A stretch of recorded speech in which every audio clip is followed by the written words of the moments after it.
Da comienzo Para que tengan vida, con la doctora Alicia Lois.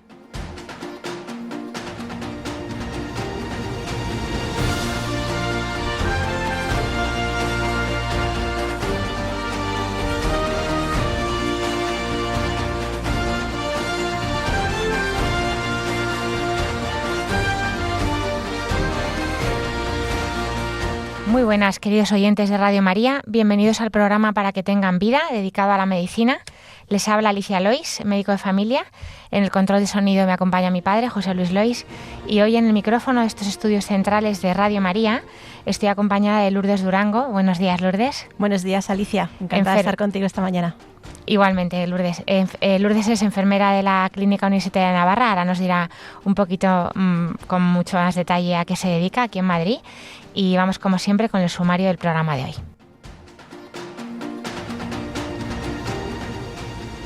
En el problema médico de hoy, que más que un problema es una solución, hablaremos de los métodos naturales del reconocimiento de la fertilidad, tanto para el distanciamiento de los embarazos como para conseguir uno.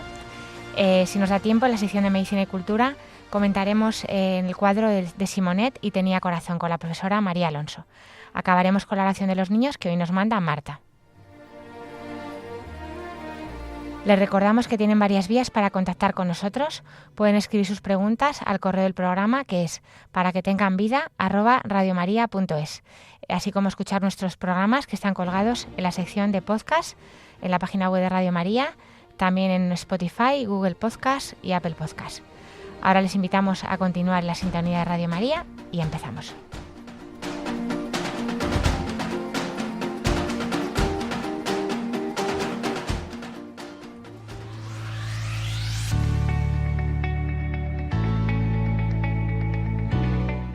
El problema médico de hoy.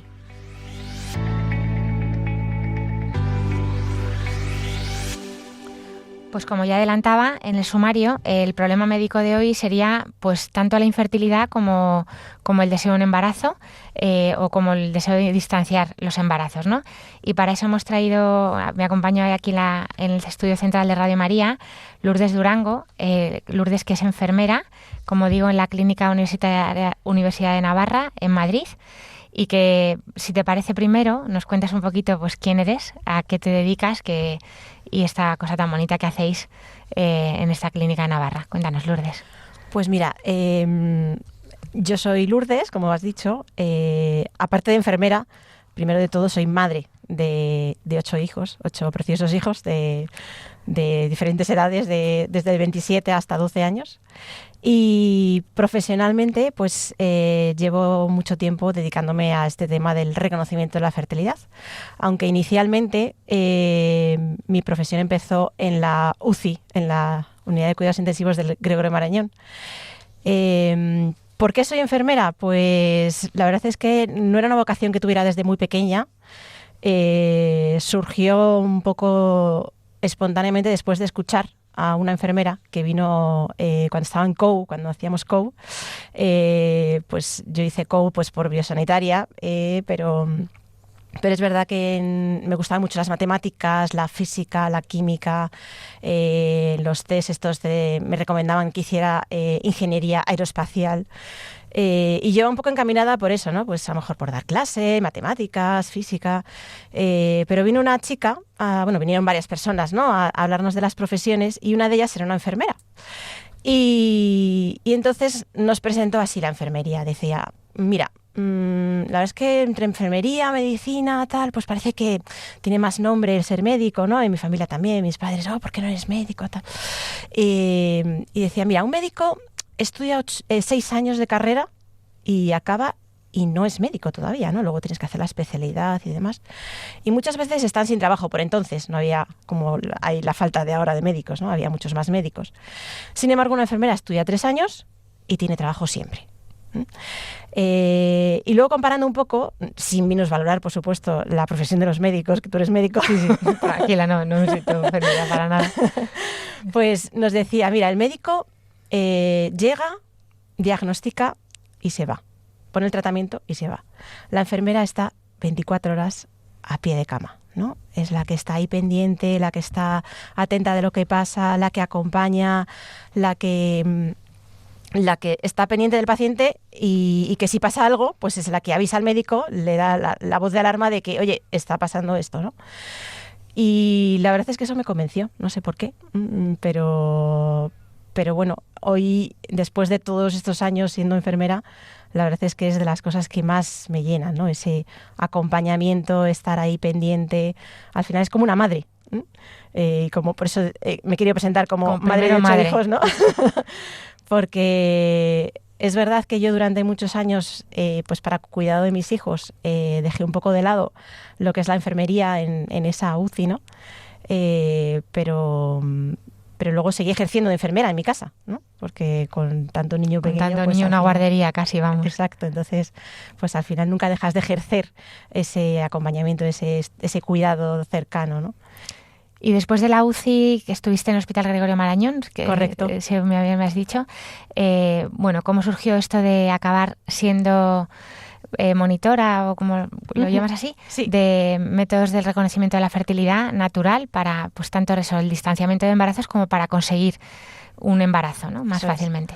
Pues mira, yo me casé y curiosamente 6 meses antes de casarme, pues bueno, pues por unas analíticas que me hicieron y demás, yo fui, bueno, pues a un endocrino típico, ¿no? Que estás con el acné, el vello, tal cual. Entonces me hicieron unas analíticas y me dijeron, no, mira, tú tienes ovario poliquístico, tal, pues tú tienes que tomar estos anticonceptivos porque si no, pues tal cual. Entonces estuve tomándolos durante un tiempo y llegó un tiempo que dije, mira, o sea, 6 meses... esto tampoco me está aportando mucho, y volví al endocrino y le dije, mira, yo me caso en 6 meses, no voy a seguir tomando anticonceptivos porque yo quiero ser madre. Y recuerdo perfectamente, era una mujer, estaba embarazada y me mira a los ojos y me dice, no, pero es que tú tienes ciclos anovulatorios. Y yo, ¿qué? ¿Qué es eso? No, pues es que no ovulas y tú no vas a poder tener hijos, te va a costar mucho tener hijos. Y si ves que te cuesta y no te quedas, pues mira, tienes aquí el teléfono de la unidad de fertilidad y tal, ¿no? Y claro, aquello fue un palo para mí tremendo, ¿no? Me acuerdo que fui a hablar con mi novio, se lo conté, tal, llorando los dos, no te preocupes, yo te voy a querer igual porque lo importante somos nosotros, pues bueno. Y entonces, pues bueno, nos casamos a los 6 meses y recuerdo también mi padrino de confirmación que me decía... Oye, Lourdes, tú cuando te cases, en fin, espera un poco para tener hijos, porque claro, esto no es un camino de rosas, tal cual. Y yo le dije, mira, Vicente, que sepas que me han dicho esto. Entonces, si me quedo embarazada la noche de boda, seré la mujer más feliz del mundo. O sea, ¿cómo que me dices que espere, no? Si me han dicho esto, ¿no? Y bueno, pues gracias a Dios, bueno, a lo mejor esto es un poco personal, pero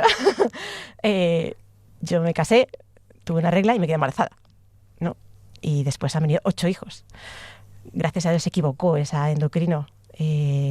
Pues yo tenía ovario poliquístico, sí, pero eso no significa 100% que no ovules. Y no puedes quitar de un tajo la esperanza a la gente, ¿no? Total, que tuve mi primer hijo y a los 6 meses dando el pecho me quedé embarazada de mi segunda hija. Y hubo una amiga que me dice, oye, ¿tú sabes esto de los métodos naturales? Y yo, no, la verdad es que no sé.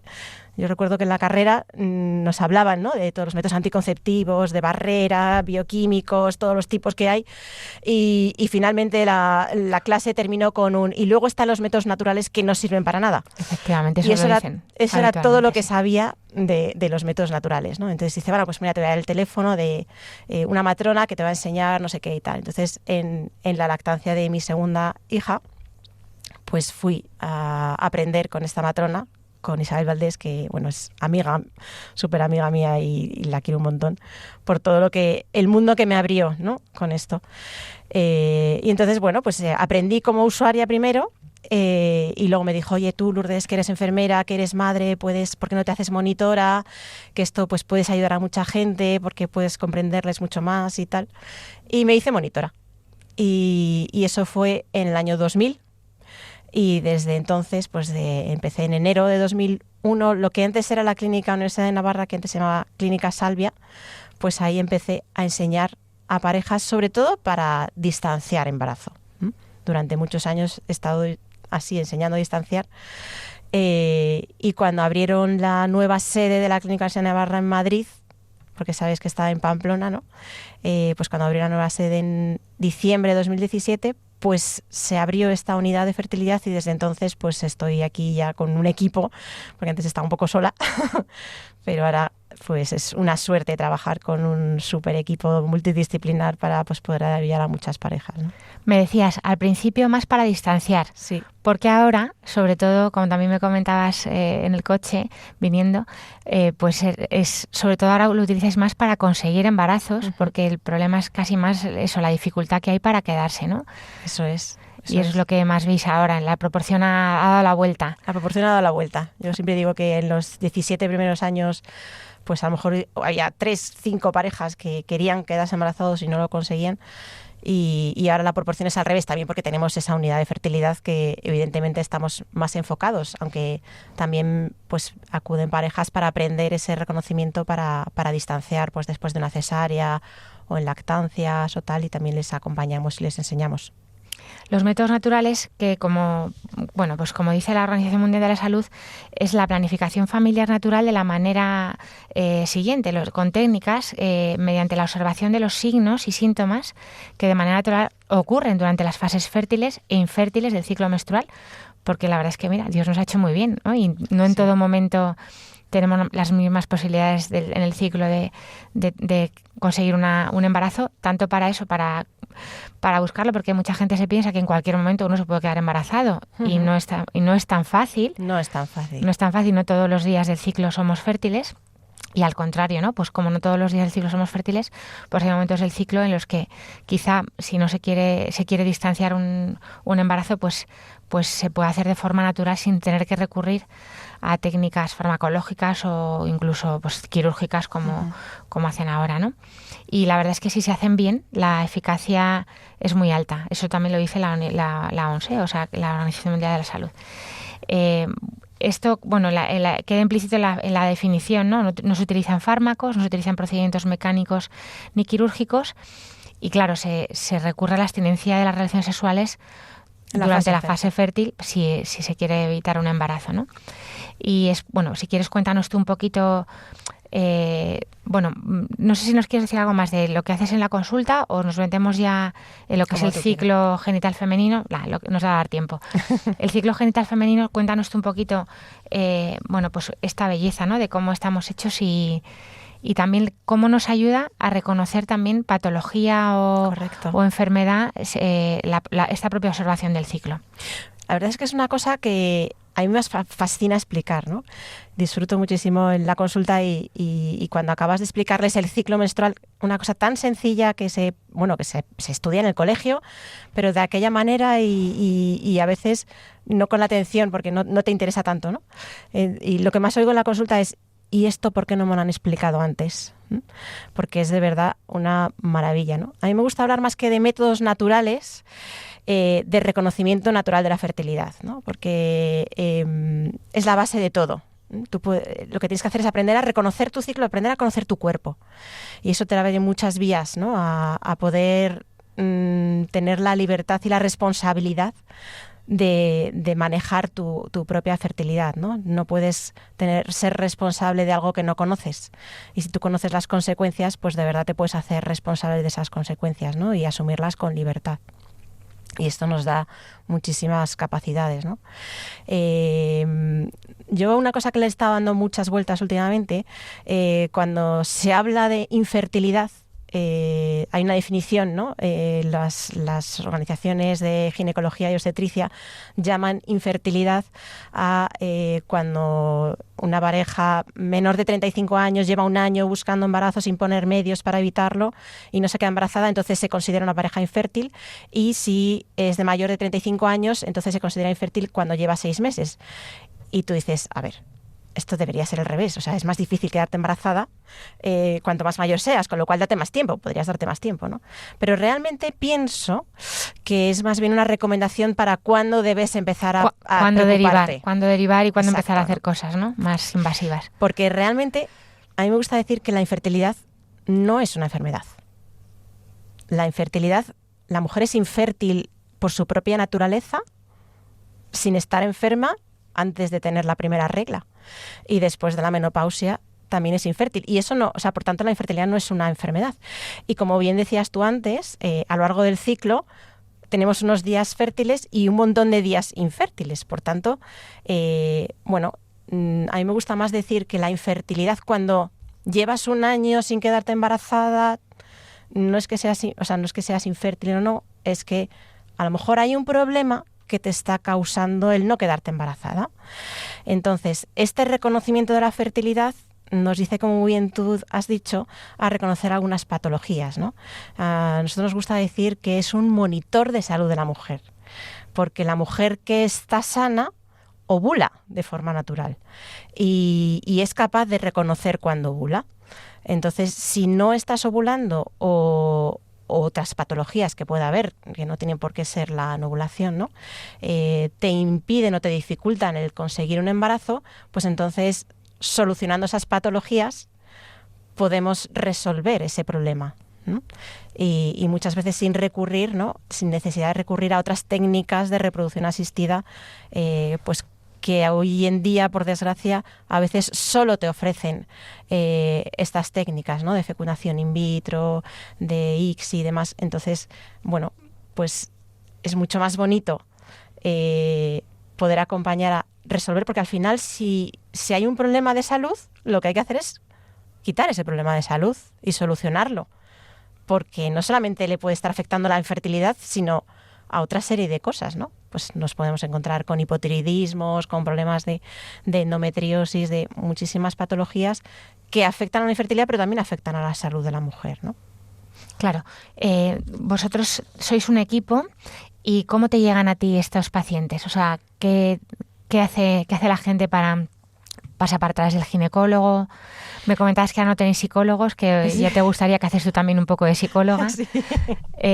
¿Cómo hacéis en vuestro equipo en concreto? Pues por conoceros a vosotros que... Bueno, muchas veces el boca a boca funciona muy bien y luego pues a través de la página web o a través de pues a la clínica, pues como tenemos un fondo católico, ¿no? Un fondo que no es que seamos necesariamente católicos, pero sí que es verdad que pues se hacen las técnicas que utilizan o el seguimiento es un poco acorde a con lo que dice la Iglesia Católica, pues pacientes que no quieren recurrir a la fecundación in vitro, pues buscan, ¿no? Y al final quien busca encuentra y te encuentran, ¿no? Entonces pues acuden a la consulta, o a veces derivadas por algún ginecólogo o vienen de otros centros de buscar, de intentar hacer un diagnóstico o de buscar una solución, y cuando solamente les dan la solución, ¿no? Pues dicen, oye, yo quiero otra cosa, existe otra cosa, y al final pues buscando encuentran. Ojalá que busquen, porque es verdad que en lo que es pues donde yo trabajo, ¿no? La sanidad pública, pues es verdad que tienes la suerte de encontrarte una matrona o que lo conoce y te lo enseña, o algún médico que te lo plantea. Yo lo he planteado a veces, pero es verdad que se te quedan muchas veces ya, o sea, la gente no espera esto. Raramente gente que a lo mejor no quiere tomar cosas para una cosa por la otra, Sí, claro. Pues no quiere tomar pastillas anticonceptivas o algo así, pero es verdad que, claro, esto implica a los dos, implica al varón y a la mujer. Supuesto. Entonces, pues a veces no siempre una está con la persona adecuada, ¿no? Porque, claro, esto es un trabajo en equipo, sí. Y entre los dos, claro, supone también la abstinencia periódica en el caso de la evitación del distanciamiento del embarazo. Y claro, pues esto hay que asumirlo como también parte de la entrega, que es maravilloso para mi experiencia, maravilloso, ¿no? También porque esto hace crecer pues mucho al matrimonio, pero... Y fíjate que además vienen a veces parejas que llevan tiempo tomando anticoncepción y empiezan a vivirlo de esta manera y te cuentan su experiencia y cómo ha enriquecido su matrimonio y cómo viven el amor de otra manera mucho más iba a decir enriquecedora otra vez, pero lo disfrutan mucho más.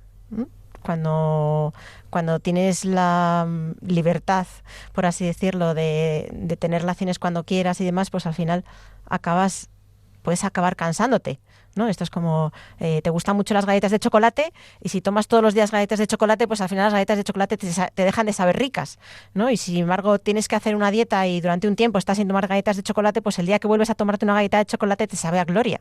Claro. Entonces, pues viene a ser algo así, ¿no? Al final, el empacharnos pierdes la sensibilidad, ¿no? El ciclo genital femenino, como decía, que es un poco quizá la base, ¿no?, de pues este reconocimiento de la fertilidad, aunque luego también estudiamos al varón o hacéis otro tipo de cosas, ¿no? Y, ahora nos contarás un poquito más.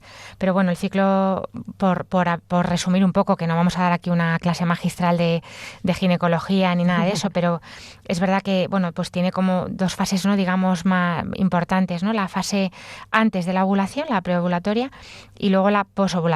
Más o menos después de la menstruación está la fase preovulatoria, a la mitad de ciclo, que es lo que sobre todo se reconoce, es la ovulación, que serían los días más fértiles, y luego está la fase ya posovulatoria. Esto, bueno, pues hay diferentes hormonas a lo largo del ciclo que se generan, que se pueden detectar incluso en orina. Eso es. Y se pueden para evaluar pues la ovulación.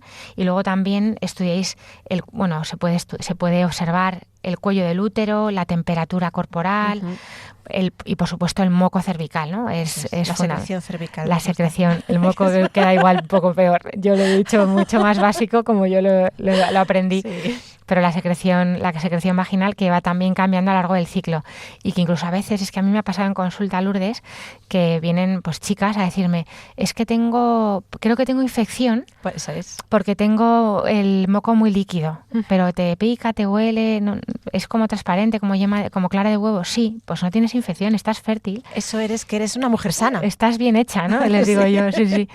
Claro, esto en el caso de que no tomen anovulatorios, porque ya luego eso lo altera todo, pero que fíjate tú hasta qué punto llega la poca educación que ha habido en materia sexual ginecológica. Dices tú, lo estudiamos en biología, en naturales. Yo te digo que muchas de mis pacientes no lo han oído en su vida.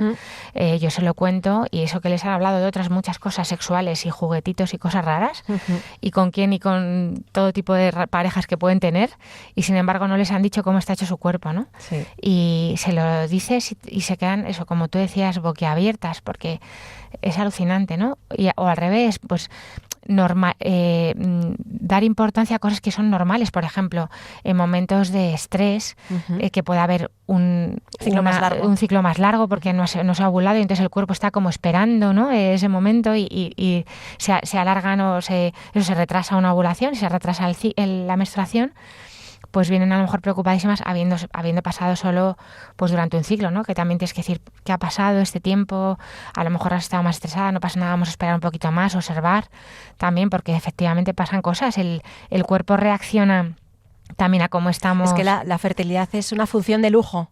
Claro. Entonces, cuando el cuerpo tiene una agresión externa, ya sea de estrés, ya sea de falta de nutrición, alimentación, ¿no?, en campos de concentración, pues lo primero que hace es eliminar esa función de lujo, pues para protegerse, ¿no? Curiosamente, en los países subdesarrollados donde hay malnutrición, ahí no se elimina la fertilidad, porque la manera de supervivencia de la especie, o sea, las mujeres no dejan de ser fértiles aunque estén malnutridas, porque la naturaleza es tan sabia que es capaz de discernir cuando es una agresión externa o cuando es una supervivencia que necesitas tener hijos para poder sobrevivir, ¿no? Sí, hace poquito una chica que tenía trastornos de la alimentación con anorexia, ya se preocupó cuando le faltó la regla. Claro. Y yo le decía, a ver, tú estás bien hecha y tu cuerpo dice, ahora no es el momento de ponerme a ser madre. Yo necesito esas pocas calorías que tengo y ese poquito basal, ¿no?, metabolismo basal que me queda, lo tengo que dedicar a que mi corazón siga funcionando, a que mis riñones sigan funcionando, a que mi cerebro siga funcionando. No me puedo poner ahora a lo que tú decías, ¿no?, a una función de lujo, que es cuando todo está bien, entonces ya puede venir una ovulación. Entonces, bueno, pues si te parece, ahora en la segunda parte del programa vamos un poquito más con lo que es la las cosas más concretas y experiencias tuyas en la consulta. Pero voy a traerte una canción de una cantante católica, se llama Celines, que se llama Pedacito de mi alma.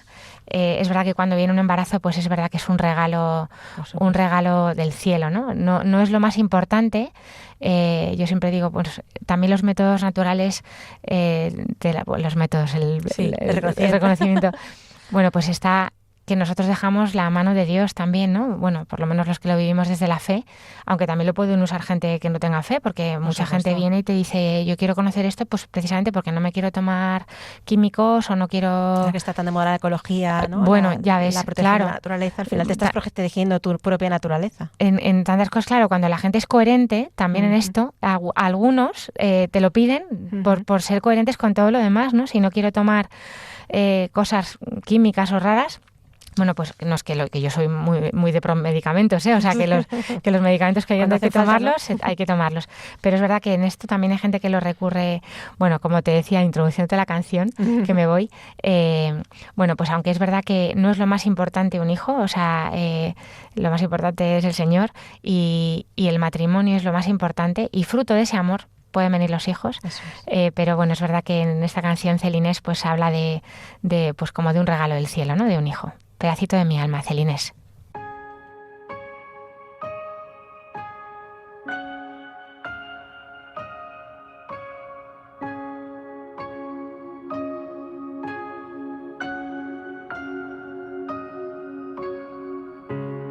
Quise escribirte una canción,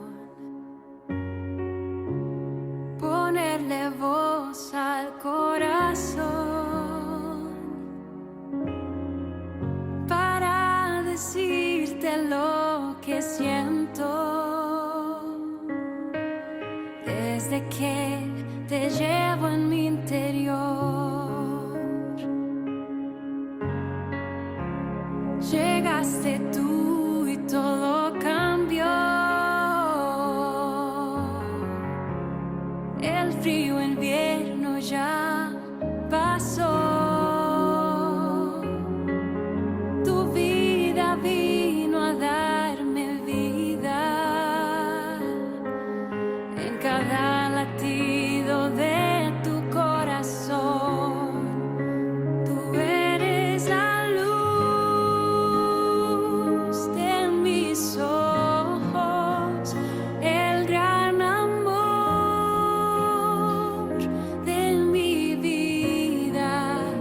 Eres mi promesa, mi oración contestada, mi regalo del cielo.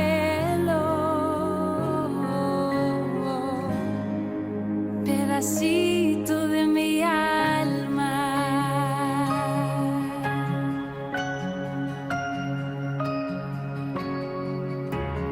Llegaste tú y todo cambió. El frío invierno ya pasó. Tu vida vino a darme vida en cada latido de tu corazón.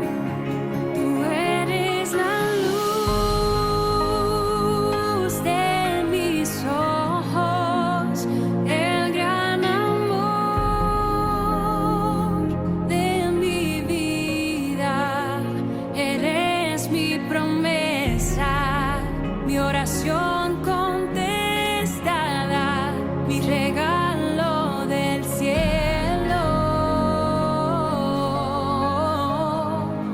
Pedacito de mi alma.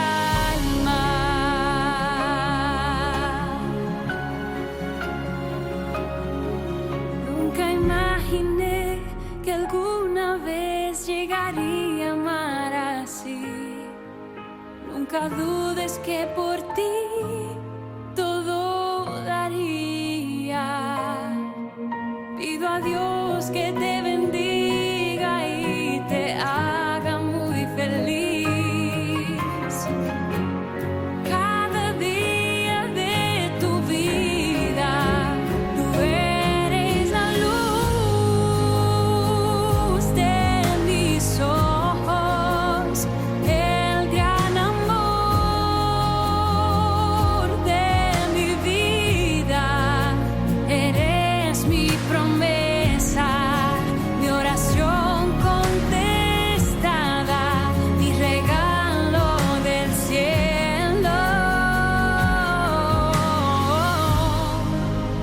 pedacito de mi alma.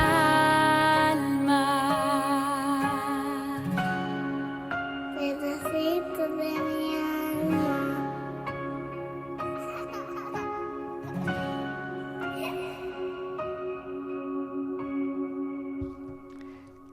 Pedacito de mi alma con Celinés. Estamos en el programa Para que tengan vida. Les habla Alicia Lois, médico de familia, y hoy me acompaña en el estudio central de Radio María Lourdes Durango, enfermera de la Clínica Universidad de Navarra en Madrid, que es, pues enseña reconocimiento natural del ciclo de la fertilidad, tanto para distanciar embarazos como para conseguirlos. Seguimos hablando de esto. Y si quieres, Lourdes, nos cuentas un poquito, sin mucho tecnicismo, pero para que lo entiendan los oyentes, cómo es esto del ciclo y qué signos y cambios se pueden reconocer para las distintas fases. Bueno, pues como tú antes has dicho, ¿no? El ciclo pues se divide en diferentes fases. Una primera fase menstrual, que son los días que tiene la mujer la regla. Después de la fase menstrual, pues aparecen unos cuantos días que pueden ser más o menos, dependiendo de la mujer, de una primera fase preovulatoria, en la cual puede haber algunos días en los cuales hay infertilidad o casi infertilidad, y enseguida se abre la ventana de fertilidad. A mí la ventana de fertilidad me gusta llamarle la diana, ¿no? Porque son los días importantes, que si tú sabes dónde está esa diana, y es lo que tenemos que intentar reconocer, no el día de la ovulación en sí, sino dónde está esa ventana de fertilidad, esa diana, pues si sabes dónde está la diana cuando quieres un embarazo, pues intentas apuntar más bien a esos días de diana, y si quieres distanciar un embarazo, pues apuntas a cualquier sitio menos a la diana, ¿no? Es tan sencillo como eso, ¿no? Entonces la cosa está en cómo reconocer eso, ¿no? Entonces esa ventana de fertilidad normalmente se abre con un indicador fundamental, que es la aparición de la secreción cervical. Empieza a aparecer una secreción que es más opaca, más pegajosa, y poco a poco va evolucionando a esa clara de huevo, ¿no? Cruda, transparente, elástica, que es tan característica de los días muy cercanos a la ovulación. Una vez que sucede la ovulación, previo a esta ovulación, tenemos ese pico de LH, ¿no? Que serían esas tiras de ovulación que ahora venden en la farmacia, ¿no? Para detectar esa previa subida de la LH, que es la hormona que desencadena esa rotura del folículo y esa ovulación. Y después de la ovulación vuelve a haber un cambio en esa secreción cervical que la mujer también puede detectar, deja de tener esa secreción de tipo fértil y pasa a estar otra vez seca, sin lubricación, y a desaparecer o casi desaparecer, o volver a una secreción más opaca y más densa, ¿no? Y esto va unido también a una subida de la temperatura. Esta subida de la temperatura, que es tan objetiva como tomarse un termómetro, que no tienes que interpretar a lo mejor, que a veces a mujeres les puede costar, ¿no? Este moco como esta secreción es más o menos, o a mujeres que no lo llegan a detectar muy bien. Pues lo que es la temperatura, pues es tan objetivo como ponerse un termómetro y ves la subida de temperatura, sabes que has ovulado. Unida a esa desaparición de la secreción cervical, pues sabes que ya estamos en un momento de se ha cerrado esa diana, se ha cerrado esa ventana de fertilidad, y estamos en el momento de infertilidad postovulatoria hasta la siguiente regla. Esa temperatura que conviene tomarse en unas condiciones determinadas, claro, porque la variación de la temperatura es de 1 o 2 décimas, entonces hay que tomársela pues todos los días a la misma hora por la mañana, con un descanso previo de 2 horas, que cuando me miran, no digo, a ver, o sea, es la mejor excusa para que, si tienes hijos, o sea, a tu marido le toca levantarse esas 2 últimas horas, sabes que vas a tener ahí tu descanso, ¿no? Y es verdad que el termómetro tienes que tenerlo 5 minutos debajo de la lengua para que, ¿no? Porque a veces la temperatura, el termómetro tarda más en darnos una temperatura más fiable. Pues es la excusa perfecta para quedarte 5 minutos en la cama. O sea, es que mejor imposible, ¿no? Luego es verdad que el fin de semana también pues tienes que ponerte el despertador y tal. Para que sea la misma hora. Para que sea la misma hora, pero una vez que detectas la ovulación, pues puedes dejar de tomarte la temperatura. No hace falta que sean todos los días de tu vida tomarte la temperatura, ¿no? Y cuando vas a estar en un periodo vacacional, pues puedes cambiar la hora durante todo el ciclo. O sea, que hay maneras que se puede hacer, ¿no? Hay mujeres que me dicen, no, es que claro, con niños pequeños. Yo les digo, mira, tengo 8 hijos. He pasado por esto, es posible, créeme que es posible, pero hoy en día, no sé, hay como ¿no? Somos un poco blanditos, ¿no? Y a mujeres a veces que están buscando quedarse embarazadas, no tienen hijos y te miran que no pueden ponerse el despertador todos los días, dices, a ver, ¿de qué estamos hablando? o sea, ¿tú quieres ser madre? O sea, con perdón, que luego todo requiere sus esfuerzos, Sí. pero, chicas, esto es un entrenamiento para cuando tus hijos se despierten por la noche, que no pasa nada. Sí, ¿no? claro. Pero bueno, es verdad que con los trabajos que tenemos, el estrés, que si no sé qué, que si hay gente que no duerme bien, o sea, yo lo entiendo, ¿no? Pero claro, es un indicador que es tan objetivo que a mí me encanta, ¿no? Eso Y- sería la temperatura, hemos hablado de la secreción. La secreción, la baje. temperatura, luego hay una serie de cambios también en el cuello cervical que se pueden palpar. El cuello se abre, se ablanda, se coloca recto mirando hacia afuera para favorecer la conexión mecánica y ese ascenso rápido espermático, porque los espermatozoides que se queden en la vagina tiene un pH ácido y van a morir a las pocas horas, entonces es importante que consigan entrar, como digo yo, a mí me gusta decir que los genitales femeninos es como una casita, ¿no? Entonces los espermatozoides se depositan en la vagina, que es el jardín, y tienen que entrar en el hall central, en el hall de la casa, que es el cuello cervical, ¿no? Que es donde se produce esa secreción que los va a capacitar, que los va a transportar, que los va a preparar para que puedan fecundar, ¿no? Para luego ya entrar en la cocina, que sería el útero, y atravesar las trompas, que es el pasillo que comunica el útero con el dormitorio, ¿no? Donde se va a encontrar el óvulo con el espermatozoide, pues para poder ser fecundado, ¿no? Y una cosa preciosa que la gente alucina y que cuando tú les explicas todo esto, pues al final caes en la cuenta que es que la vida es un milagro. Que es que no depende de nosotros, que es que al final tiene que haber Tantas alguien cosas. que haga que eso suceda, ¿no? Porque todo el mundo piensa que el óvulo, ¿no? Que la trompa abraza al ovario y que el óvulo cae dentro de la trompa directamente, pero no. O sea, el óvulo cae entre las tripas, cae por gravedad ahí en el fondo de saco de Douglas, que se llama, y la trompa debe ir a buscarlo y atraerlo como un oso hormiguero con sus manitas y absorberlo, atraerlo hacia sí para poder recogerlo y que se pueda ser fecundado en el tercio más distal, ¿no? Ujú. Entonces, claro, o sea, te miran como, ¿de verdad? Todo esto, no me extraña que no me quede embarazada, ¿no? Porque esto, pues que es verdad, o sea, realmente dices, es que es un milagro, ¿no? Y Eso aprendes a valorar también la vida de una manera más palpable, ¿no? Porque es que, claro, la gente piensa que tienes relaciones y te quedas, ¿no? Pues no siempre es así, ¿no?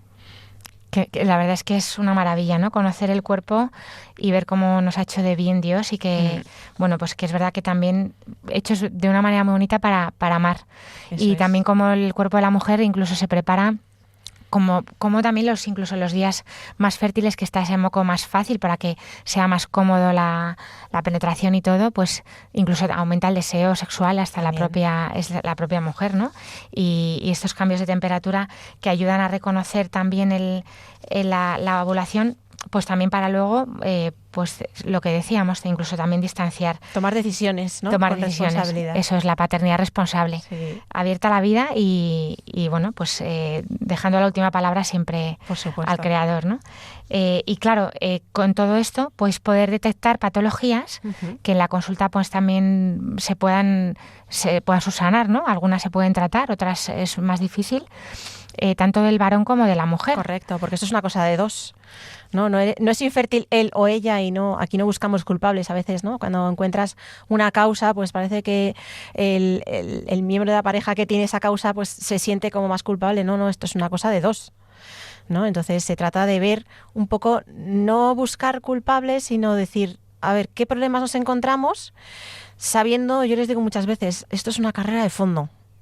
No es hacer un sprint, no me voy a la tienda a comprar un hijo, porque nosotros no somos los creadores de la vida. Entonces nosotros lo que vamos a hacer es encontrar qué problemas hay y en esa carrera de fondo vamos quitando los obstáculos que nos vamos encontrando, ¿no? Quitamos piedras del camino para hacer más posible o más probable el que pueda suceder ese milagro de la vida, pero al final sabiendo que es un milagro, ¿no? Y nos encontramos a veces, yo les digo, a veces dices, es que claro, no hemos encontrado nada, ¿no? Parece que todo está bien, ¿por qué no me quedo embarazada? Pues porque no depende de nosotros, ¿no? Y a veces encontramos mujeres o parejas que no encuentras ninguna dificultad y es simplemente cuestión de tiempo, ¿no? Esa carrera de fondo, porque ahora no es el momento, porque, bueno, porque a lo mejor tenías que pasar por este aprendizaje. No lo sé por qué, pero es verdad que si no encuentras causas es más alentador, es más fácil, ¿no? Tiene mejor pronóstico, por así decirlo, Claro. el que consigan un embarazo que si encuentras causas. Y aquellas causas que encuentras, y a veces encuentras causas que parecen imposibles y la mujer se queda embarazada. Y dices, pues, ¿qué ha pasado? ¿Cómo es posible? Y será, pues porque es un milagro, ¿no? Entonces, bueno, pues tratas un poco de buscar lo más favorecedor, pero que al final pues tiene que suceder. Sí, es verdad que la gente pues dice, ya, pero yo quiero el milagro que yo quiero, ¿no? Claro. Entonces yo quiero Y un lo hijo, quiero ya. yo quiero un hijo y caiga quien caiga y me da igual la vía, ¿no? Y claro, bueno, estamos en la radio en la que podemos decir que no vale, o sea, el No fin vale no todo. justifica los medios y que una fecundación in vitro pues se deja muchos embriones en el camino, congelados, que hay mucho sufrimiento, pero es verdad que se nos ha olvidado que a lo mejor el milagro precisamente es la infertilidad. Lo digo por amigos que tengo, ¿no? Que el milagro ha sido pues la adopción de un niño o pues eso, la generosidad de una paternidad de otra forma. Eso es. Porque nosotros no somos los creadores, somos, como dice Monseñor Munilla muchas veces, nosotros no nos inventamos nuestra vocación, sino que la descubrimos. Y a veces la vocación de uno es ser padre adoptivo, ¿no? De un niño que necesita una familia. O sea que siempre en la cabeza que nosotros vamos a hacer lo posible sin obsesionarnos, Eso es. porque es muy peligroso también. Esta es mi finalidad en la vida, yo tengo que conseguir esto como sea, ¿no? Y luego lo que Dios nos ha preparado a nosotros siempre es mucho mejor que lo que nos habíamos imaginado. claro, pero es verdad que también descubrir la vocación es descubrir lo que ha hecho Dios, como hacéis vosotros, ¿no? Y decir, un monitor de este tipo de cosas, cómo ayuda a encontrar en el propio cuerpo bien hecho naturalmente, pues cómo poder poner los medios más fácil. Eso, pero siempre sin obsesionarse. Sí. Y decía que habéis encontrado, pues si quieres contarnos algún caso concreto que puedas contar, sin poner, pues nada, para hacernos una idea, ¿no? de lo que esto también nos puede abrir a un campo de descubrir enfermedades. Es verdad que ahora es muy fácil hacer una analítica del tiroides o, bueno, pues en un espermiograma para ver cómo están esos espermatozoides, si funcionan, si son esos, si son funcionales o si no. Pero también con esto se pueden encontrar cosas y las encontraréis mucho antes de que hubiera tanta cosa previa, Exacto, ¿no? Sí. Pues, causas de infertilidad así, por lo general, pues nos podemos encontrar causas mixtas, o sea que puede tener el hombre y la mujer, pueden ser solo de la mujer o pueden ser solo del hombre. Es verdad que la mujer, como tiene esa complejidad que hemos visto antes, pues puede haber muchas más cosas que puedan fallar, ¿no? Desde hormonales, pues un hipotiroidismo, un ovario poliquístico con hiperandrogenismo, con hiperprolactinemia, con resistencia a la insulina, ¿no? A veces simplemente regulando esas hormonas conseguimos que la mujer ovule de una manera más sana y que se consiga el embarazo, ¿no? Puede haber causas de obstrucción de trompas, que hoy en día, por desgracia, en muy pocos sitios se le da una solución a esto, pero la hay, porque se pueden desobstruir las trompas, ¿no? Se puede hacer una recanalización tubárica mediante una histerosalpingografía, que lo hacemos en la clínica, o si hay un hidrosalping se puede reparar ese hidrosalping, ¿no? Haciendo una salpingostomía para una cirugía, evidentemente, pues para hacer que esa trompa evacúe mejor ese líquido y que pueda volver otra vez a funcionar. Puede haber también problemas en el cuello cervical, en la secreción cervical que no sea de buena calidad y entonces no permita esa capacitación o esa captación de los espermatozoides. Puede haber problemas en el varón, ¿no? Pues en el seminograma encontramos alteraciones que, por ejemplo, en la motilidad, que pueda haber un varicocele por detrás, ¿no? Unas varices en los testículos que puedan producir esa movilidad reducida del espermatozoide, o puede haber una obstrucción. Puede haber muchas cosas y el caso es que hay que estudiarlas. Hay que estudiarlas porque si directamente vamos al atajo, ¿no? Pues no encontramos esos posibles problemas, ¿no? Entonces, me preguntabas por así algún caso, ¿no? La verdad es que yo disfruto tanto con acompañando a las mujeres y tenemos casos desde que en una primera consulta, simplemente por haber acudido, por haberse sentido en buenas manos, alguien que le escucha, que va a ponerse manos a la obra para buscar causas y demás, pues no se sabe bien por qué, si se relajan o que les ayudas a descubrir, ¿no? Simplemente con reconocimiento de la fertilidad les ayudas a descubrir el momento esa diana y se quedan embarazadas al poquito tiempo. Y también hemos tenido pues parejas que llevan muchos años de infertilidad, que han acudido a otros centros o no, o directamente no, pues a lo mejor después de 7 años, de 10 años casados sin haber tenido hijos, pues esto que evidentemente tenía algunas causas, ¿no?, más graves, ¿no?, y han tenido que ser sometidas pues a una cirugía, ¿no?, el típico endometriosis, ¿no? La endometriosis es una enfermedad muy puñetera, con perdón, pero produce dolor en las menstruaciones, produce dolor en las relaciones, produce si hay un endometrioma que va aplastando la parte sana del ovario, pues al final dificulta la ovulación, produce una inflamación en toda la pelvis que dificulta la recogida, ¿no? Produce adherencias en las trompas, produce adherencias en las tripas, ¿no?, en el intestino, que da ese cuadro de dolor, de inflamación que dificulta que el embrión, que el óvulo sea recogido, que se encuentre, ¿no? El endometrio es la mucosa interior del útero, lo que cubre el útero, que es lo que luego se descama en la regla, que de una forma como un tumor, si fuera un tumor benigno, porque no es una cosa mala, o sea, pero sí puede hacer un efecto tumor y masa. Claro, cuando hay pues se produce como pequeñas... Las células, ¿no? Esas células están descolocadas, fuera de sitio. Entonces, eso es. Claro, cuando hay una menstruación, pues duele también. Eso es, porque esas células endometriales crecen, igual que crecen las que están dentro del útero, pues esas células endometriales que están fuera, yo siempre digo que no, en el cuerpo tenemos muchos tipos de células, ¿no? Las células de la piel, las células del corazón, y cada una tiene su especialización. Entonces esas células que deberían estar en el útero aparecen pues porque a lo mejor la menstruación ha salido por la trompa, no solamente ha salido hacia afuera, sino que por la trompa se ha diseminado a través de la pelvis, pues esas células que no son capaces de salir a través de la vagina en la regla, pues siguen siendo estimuladas por las hormonas y siguen creciendo, ¿no? Y produce ese proceso inflamatorio que dificulta, ¿no? Entonces, quitando esa endometriosis de una manera meticulosa, fijándose bien dónde están todos los implantes y tal, pues la mujer se puede quedar embarazada, ¿no? ¿Que utilizáis cirugía laparoscópica? Cirugía laparoscópica, sí. Eso es por cirugía laparoscópica, y a veces tienen que ser reintervenidas porque igual que ha aparecido una vez puede volver a aparecer. Hay endometriosis muy graves que producen lo que se llama una pelvis congelada, está todo como un mazacote, entonces pues hay que volver a limpiarlo en un segundo tiempo, pues para, ¿no? Entonces tenemos a un caso, una paciente que ha estado como 7 años con nosotros. Le habían operado de endometriosis antes de venir con nosotros, antes de casarse.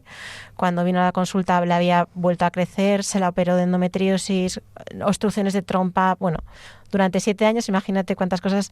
Ya finalmente la última vez que ya venía a la consulta con unos dolores terribles porque se le había vuelto a reproducir la endometriosis. Además había crecido esa endometriosis en el miometrio, o sea, en el propio útero, no por dentro, sino en el músculo, que es una adenomiosis. Y tenía una trompa ya que sistemáticamente no funcionaba tal, y recuerdo aquella consulta que venía y decía, o sea, necesito quitarme el dolor porque no, o sea, esto es terrible, ¿no? Entonces, cuando entraban en quirófano, la consulta previa, se plantearon incluso quitar el útero para poder tener calidad de vida, ¿no?, de lo grave que era. Y dijo, yo confío en usted, en el cirujano, haga lo que tenga que hacer, ¿no? Y entonces entraron y al final no le quitó el útero, le pudo quitar porque era una adenomiosis que estaba muy exacerbada, le quitó parte de ese útero, lo reconstruyó, la trompa se quitó, el ovario de ese lado lo pasó al otro lado, puso los dos ovarios juntos, la trompa ahí pegadita a los dos, y bueno, después de esta cirugía pues tienes que poner un tratamiento, un tiempo para que mientras se cicatriza todo y demás.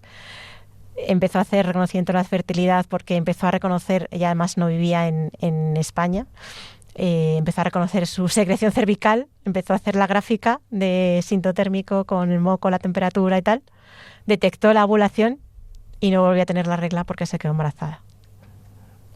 Qué bien. Es uno de los casos más milagrosos, y más milagrosos y más así, ¿no? Pero hace poco también otra pareja, después de 10 años de matrimonio, había sido operada de endometriosis, hacía 8 años, tal. estuvo mirando para aquí, para allá, o en un sitio, en otro. Yo les decía, de verdad, pero intenta, vente aquí, que te opere otra vez, para que a veces se puede reproducir, tal. Bueno, pues igual también después de una operación de endometriosis, de una segunda intervención, pues está esperando a su primer hijo después de 10 años, ¿no? Y ya con ella 38 años. Y bueno, es que son tan bonitos cuando estas parejas después de... Bueno, yo disfruto tanto con ese acompañamiento y cómo estás ahí a su lado, guiándoles y todo. Bueno, yo creo que tengo el mejor trabajo del mundo. Sí, es verdad que no en todos sitios hay gente que haga este tipo de cirugías, esto es verdad. Pero por desgracia, porque como está la fecundación in vitro, claro, deja de haber especialistas sabiendo hacerlas bien.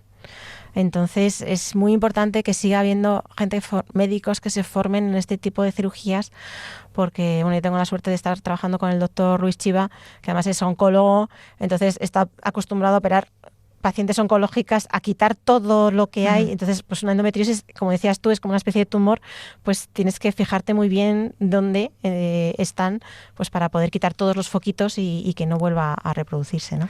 Muy bien, Lourdes, pues nada, hasta aquí, porque se nos ha ido el tiempo, pero, Madre mía. Pero hemos hablado de los reconocimientos natural de la fertilidad, tanto para distanciamiento de embarazos como para conseguir uno, y la verdad es que bueno, pues dejamos aquí abierto también para las preguntas de los oyentes, que nos pueden escribir desde luego para que tengan vida @radiomaria.es.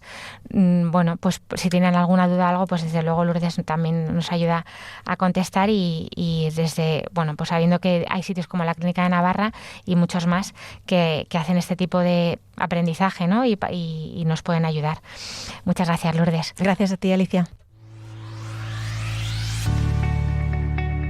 Medicina y cultura.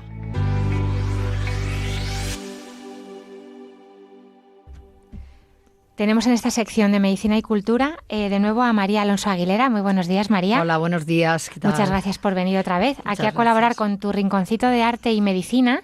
Y hoy nos vas a traer un cuadro de Simonet que se llama Y tenía corazón. Cuéntanos, María. Bueno, pues muy buenos días a todos. Es una obra enorme, de tamaño, que tenemos en el Museo Nacional del Prado, y el autor es Simonet. Simonet es un pintor no muy conocido, pero sí porque queda muy eclipsado por la figura de Sorolla. Sorolla eclipsa a todo su círculo por ser el pintor más importante en ese momento, amigo personal también de Sorolla. El cuadro data de 1890, es una joven prostituta. Hace unos días comentábamos el color rojo que se quedaba en los cabellos como algo exclusivo para las mujeres que ejercían la prostitución. Pues aquí tenemos un caso. Vemos al médico que aparece con el escalpelo en la mano y aparece como Hamlet con la calavera en la mano, como preguntándose, con el corazón de esta pobre mujer en la mano. Hay que saber que es muy importante que cuando los pintores españoles eran becados, normalmente a Roma, pero bueno, puede ser París o Roma, pues tenían que presentar naturalmente un trabajo. No iban a pasear a Roma, sino que tenían que demostrar que estaban allí trabajando. A Simonet le encantaba la medicina y por esa razón elige este tema. El tema de una autopsia, donde vemos una incisión en la parte anterior del tórax con el fin de extraer tanto el corazón como los pulmones en bloque. Y aquí es muy bonito ver, bueno, a lo mejor bonito no es la palabra, es muy interesante ver la licencia que se toma el pintor para mostrar el cuerpo intacto de la joven, porque lo que se les pedía en la academia es que pintaran por lo menos algún cuadro en el que figurara un desnudo. Claro, si aparece un desnudo totalmente desfigurado, pues no se podía valorar, ¿no?, los rudimentos de la pintura que había adquirido ese pintor. Entonces se les permitía. De hecho, él pone un paño para que no se vea cómo el cuerpo está desgarrado. Aparece un médico anciano como te decía, con su escalpelo en la mano, y a pesar de la profesión de esta mujer, el título es precioso, ¿no? Y a pesar de su juventud, el médico reflexiona en que también tenía corazón a pesar de ello. El corazón está representado con una gran fidelidad, como es muy propio de Simonet, y bueno, y en general de los pintores de finales de siglo, que son muy realistas, representado con los vasos sanguíneos incluso que nacen de él. Y De hecho, se admite incluso por los patólogos que a los pintores se les permitía, o sea, contaba con el visto bueno de los patólogos el que hicieran esas licencias, ¿no? Porque claro, si no, no se podía valorar que habían avanzado. Simonet, para poner este cuerpo y mostrarlo intacto, pues hace una limitación en la incisión y encima, como digo, lo oculta con paños. Es muy importante el tratamiento de la luz, no es Sorolla, pero la luz que vemos en el cuadro solamente proviene de la iluminación de la ventana, porque tiene un pequeño candil que no vale para nada, o sea, que no ilumina en absoluto. El detalle, por ejemplo, con que está hecho el corazón, el pelo, el cabello del médico, los frascos de antisépticos que están colocados en la ventana, la esponja, la jofaina, o sea, este gusto por el realismo, que es algo muy español desde el siglo XVII y va a entroncar con los grandes maestros de finales del XIX e incluso de principios del XX. Por otra parte, el pintor le pone un nombre original, que es La autopsia del corazón, y luego pues le convencen para que tenga un nombre, si queréis, más romántico, más literario, como Y tenía corazón. Simonet es tan importante, es un pintor valenciano, aunque bueno, en Málaga se lo disputan porque toda la familia era malagueña, y llega a ser el que quieren hacer que sustituyera a Sorolla cuando Sorolla había fallecido un poquitín antes, pues en la cátedra de la pintura al aire libre en Bellas Artes, pero queda desierta la plaza y entonces los estudiantes pues hacen un altercado hasta el punto que interviene la policía y son muchos estudiantes expulsados. Uno de ellos, ¿quién va a ser? Pues Dalí. Por ejemplo, Dalí es expulsado por querer haber apoyado a Simonet.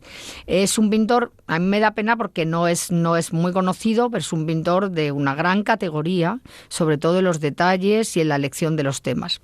Pues muchas gracias, María, por traernos este cuadro Y tenía corazón, de Simonet, en el que vemos esta autopsia, sobre todo del corazón. Muchas gracias, María. Alonso. A vosotros, muchas gracias. Y terminamos con la oración de los niños, que hoy nos manda Marta, que tiene 10 años. Señor Jesús, cuando el día ya termina y llega la noche, te doy gracias por las alegrías que he tenido hoy y te pido perdón por las veces que he hecho sufrir a los demás. Señor Jesús, guárdame durante esta noche, guarda a mis padres y hermanos, guarda a mis familiares y amigos, enséñame a quererte cada día más. Amén. Pues hasta aquí el programa de hoy. Hemos hablado de los métodos de reconocimiento de la fertilidad con Lourdes Durango. Lourdes, muchas gracias por haber venido y estar aquí al plató central de Radio María.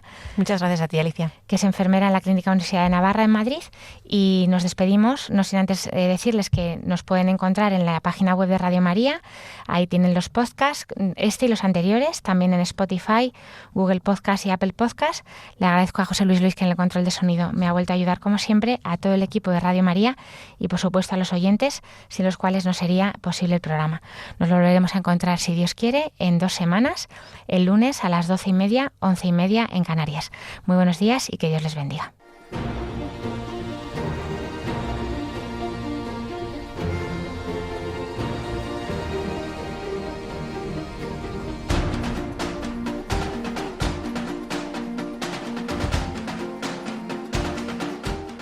Así concluye Para que tengan vida,